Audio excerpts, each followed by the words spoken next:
So hello, what's up mga ka-J-Vlog? Welcome ulit sa panibagong video. Ito, i-quick review natin siya pero gagawin ko siya ng final review ngayon 2025. Stay tuned lang. Pero since napakamura na lang po ito sa official store ni Samsung sa online, i-quick review ulit natin itong napakalupit na Samsung Galaxy S24 Ultra. Maganda pa kaya to at lalo-lalo na mura na lang po ito ngayon sa online. Tara, check natin.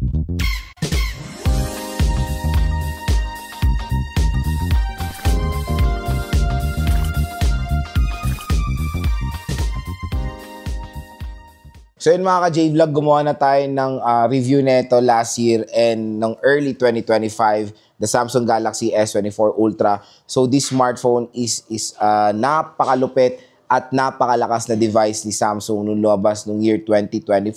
So ito ay lumabas nung early 2024. Ganun naman talaga ang lineup ni Samsung when it comes sa mga device nila ng S-series. Nilalabas nila yan early of the year. So ito ay lumabas I think noong January 2024 at magdadalawang taon na po ito next year. At syempre lalabas na rin ang narurumor ngayon na Samsung Galaxy S26 Ultra.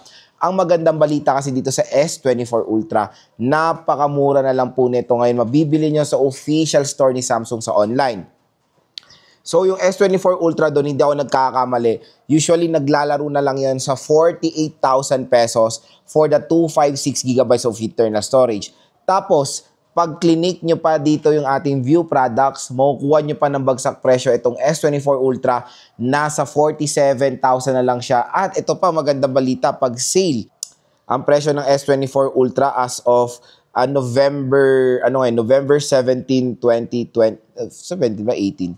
November 17 ba 18? 18, 2025. So punta tayo sa official store ni Samsung sa online. S24 Ultra. Biruin mo, 'di ba? Nandito na 'yung successor niya, pero available pa rin at binebenta pa rin niya. So again, yes mga ka-J-Vlog, nasa 48,000 si S24 Ultra at 'yun ang magandang balita. Pwede, nung nakita ko to nung 11/11, bumaba to sa 45,000 pesos. Ganun kamura na lang to. Pero ang SRP nito, i-share ko sa inyo SRP niya. At ang available na lang sa online, I think, is 256GB of internal storage. Ang SRP nito nung lumabas sa Philippines is 85,000 pesos. 512 is 93,000 pesos and 1TB is 107,000 pesos. Pero, yes, makakabili pa kayo nito sa Green Hill second hand. Tulad nito, binili ko to sa Green Hill second hand. Pero kung gusto niyo ng mga brand new at bagsak presyo na Samsung devices, yan, in-offer ko na po dito yung ating view products. Dahil pag bumili kayo ng S24 Ultra dyan, meron pa kayo makukuha special voucher up to 1,000 pesos off dito sa smartphone na to. And syempre, hindi na po kayo makakabili sa mall ng S24 Ultra kasi available na doon is the Samsung Galaxy S25 Ultra na syempre, ang presyo niya sa mall is around 80,000 plus pa rin. At meron tayong nakikita or based on my observation when it comes to specifications ng S25 Ultra at S24 Ultra, wala po silang ganon pinagkaiba. Chipset at lumaki lang ang mga lente ng S25 Ultra at usually nagfo-focus ngayon si Samsung sa mga bagong labas na devices yung AI capability na na-adapt naman ng mga older generations pag in-update natin sa latest OS. At ito pa, good news mga ka-J-Vlog, ang S24 Ultra ngayon ay updated na po sa Android 16 with One UI version 8. Biruin mo sa mga ibang devices, makikita pa natin ng Android 16 next year pa. Ganon din ang format ni Samsung before na nilalabas nila ang latest Android ng taon kina next year.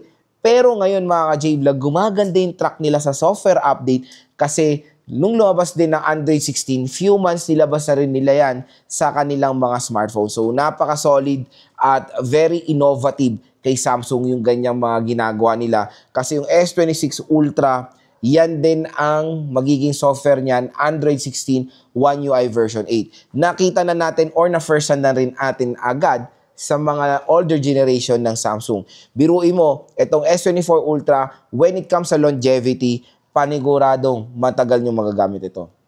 Nagagamit pa rin ng S21 Ultra, nagagamit pa rin ng S20 Ultra. 5 taon, 6 na taon, usable pa, 'di ba? So usually ang very lang naman major na flaw ng Samsung is yung issue ng green line. Hindi lang naman brand ng Samsung yung ganyan eh. Usually nagkakaroon ng sakit na ganyan AMOLED. Pero sinasabi nila pangit ang AMOLED, sakitin yung ganyan. Again, depende po yan sa paggamit nyo. Ako, since 2011, naka-AMOLED na ako. Lumalabas ng AMOLED na yan sa mga murang J-series dati. I think, mga J pa dati, basta mga J pa nun, A or J, lumalabas ng AMOLED. Even yung mga Samsung Core na gano'n, na mga murang mga devices ng Samsung na may AMOLED and even tablet, nasubukan ko na yan. Super AMOLED pa ang nilalagay nila before. Ngayon, depende po yan sa user. Ako, wala akong naging sakit sa mga AMOLED display na ginamit ko over the years. Depende yan sa paggamit. Huwag nyo lang i-full brightness ng sobra. At ito ang pinaka-iiwasan nyo para magkaroon ng AMOLED burn. Huwag nyong ibababad sa isang place lang yung device nyo nang naka-full brightness at hindi nyo in-off. Talagang magpapantal yan. Kumbaga, sa sunburn, permanente na yan dito sa Samsung, sa mga AMOLED display. Yun lang, parang sinunburn mo lang yung smartphone mo. Kaya, again, when using a smartphone, always, alam mo yun, maging maingat ka para tumagal yung device. Yung green line na yan, usually nagkaka-issue yan pag nabagsak or naipit. Nasubukan ko na yan sa Samsung Galaxy Flip 3 ko. Nung nasa akin yung Flip 3 ko, walang ka-green line yan. Nung binigay ko yan sa 7-year-old ko na pamangkin, parang 2 weeks or 3 weeks nagka-green line. Tinanong ko siya, anong ginawa mo? Nahulog ko po.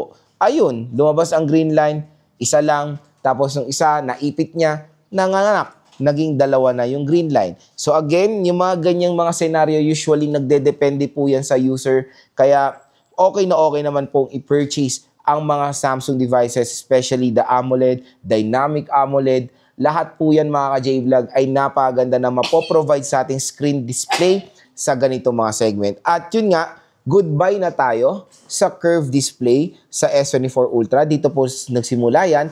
Nalimutan na nila yung very famous nila na edge display. Tinanggalan nila yan. Ang last yan is sa S23 Ultra. At meron tayong nakukuhang rumors. Hopefully hindi. Tatanggalin na raw nila ang S Pen sa S26 or sa S27. Sana wag. Kasi very useful to. Si Samsung Galaxy S24 Ultra ay equipped ng Dynamic LTPO AMOLED display with 6.9 inches po itong smartphone na to. 1440 by 3088 display. And when it comes sa refresh rate, naka 120 Hz screen refresh rate po itong si Samsung Galaxy S24 Ultra. So for me, mas better na ilagay nyo dito na tempered glass. Hydrogel. Napakaganda ng hydrogel mga ka-J-Vlog. Hindi naman din madaling magasgasan. At very smooth yung paggamit natin. Compare sa tempered glass na baka mas mahirapan kayong gamitin at baka mas lumabo siya. Itong hydrogel, mahirap din, hindi naman siya madaling magasgasan at napaka-smooth gamitin nung kanyang screen protector. So, available naman ang hydrogel sa mga trusted seller natin sa Greenlist. Pag bibili kayo ng mga Samsung devices doon, pwede kayo magparalagay ng hydrogel. I think yung hydrogel nasa around 300 to 400 pesos. Well protected naman ang inyong very expensive na smartphone, di ba? So, yun, napakaganda ng display nito at ito rin yung reason why you should buy this smartphone, yung kanyang dynamic LTPO Dynamic AMOLED display. 2x dynamic pa yan. Sa camera nito mga ka-J-Vlog, ang daming ganap. Syempre yan yung main feature ng S-series is yung kanyang camera performance. So the main camera is 200 megapixel with 100 times zoom. Sa full review natin, magbibigay tayo ng mga photo samples ulit ng Samsung Galaxy S24 Ultra. So meron siyang quad rear camera system. Meron tayong 50 megapixel periscope telephoto lens. Meron tayong 10 megapixel telephoto lens at 12 megapixel ultra-wide camera. Equip itong smartphone na to ng 8K video recording. Even sa front-facing camera nito mga ka-J-Vlog, 12 megapixel at kaya mag-shoot ng 4K 60. Dual steer speaker siya, tuned by AKG. Meron siya 5,000 mAh na removable battery with 45 watt fast charging. So, syempre, ito ang pinakamalaking battery capacity ng Samsung na ma-offer. At meron tong IP68 water and dust resistant. So, again, pag nabili nyo ng brand new yung smartphone nyo, malaki yung panatag nyo na pwede tumalublob sa tubig. Again, for brand new, pwede nyo gawin yan. Pag nakabili kayo ng mga second hand, syempre, there's a possibility na nag-expire kasi yung glue ng Samsung yung back case niyan. Nasubukan ko na yan sa mga ibang S-series ko, even sa Fold 2. Natatanggal na talaga sila or na-expired yung glue. Pwede nyo naman kabitan yan pero mawawala na yung protection yan. So again, pag second hand, I do not recommend na ilublob nyo na yung mga smartphone nyo kasi hindi nyo naman alam yung history kung anong nangyari na dyan, natanggal na ba yung glue, nabuksan na ba yan or all. Kahit nasa, kumbaga nag-iingat lang, di ba? So again, when it comes to binili nyo to ng brand new dito sa ating View products, pwede yan dahil pwede siya malublob ng 30 minutes at certain deep lang. When it comes sa design, itong nagustuhan ko, kaya mas prefer kong bilhin ng S24 Ultra compare sa S23 Ultra ngayon, is totally flat na siya. Ayoko na kasi yung curved display ngayon ng Samsung na na-try ko na sa S22 Ultra. Minsan nagkakaroon ako ng accidental touch dito sa aking palm at mas maganda sa akin yung ganitong form factor ngayon ni Samsung. The design is very, very identical din sa S25 Ultra ngayon. And for me, ang chipset na ito pang malakasan na Qualcomm Snapdragon 8 Gen 3 chipset. Grabe, flagship yan. Again, kahit na lumabas yung 8 Elite, itong 8 Gen 3, matagal pa po ito magiging reliable sa market. Matagal nyo pang magagamit. Kumbaga sa speed, nandyan pa rin yan kahit ilang taon na. Pwede pa rin magamit sa gaming ang S24 Ultra. So again mga ka-J-Vlog, kung nagde-decide kayo bumili sa mall or ng device at iniisip nyo S25 Ultra, for me, go for the S24 Ultra. Ang laki ng matitipid nyo at wala rin naman silang ganong pinagkaiba sa specifications. Nag-iba lang sa chipset, konting twitch sa camera, design, parehong-pareho. At when it comes sa display, ganun din. Very, rin sila, identical. So again, kung interested kayo dito sa napakamurang S24 Ultra, nandito lang yan sa ating product link. Mura at bagsak presyo lang yan. At pag clinic nyo ito, meron pong special voucher na naghihintay sa inyo up to 1,000 pesos off ang additional discount na pwede nyo makuha.